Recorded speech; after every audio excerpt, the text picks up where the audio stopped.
عشق انسان کی ضرورت ہے۔ محبت کا جذبہ کسی ایک مخلوق یا شے سے متعلق نہیں ہے، بلکہ اس پوری کائنات کا احاطہ کیے ہوئے ہے۔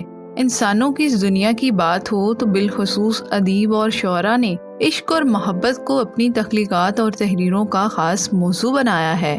قابل اجمیری کا یہ شعر آپ نے بھی سنا ہوگا، تم نہ مانو مگر حقیقت ہے، عشق انسان کی ضرورت ہے۔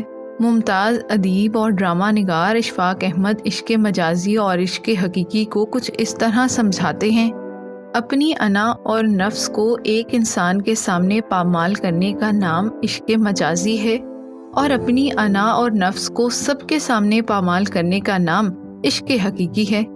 اصل میں دونوں ایک ہیں، عشق حقیقی ایک درخت ہے اور عشق مجازی اس کی شاخ ہے۔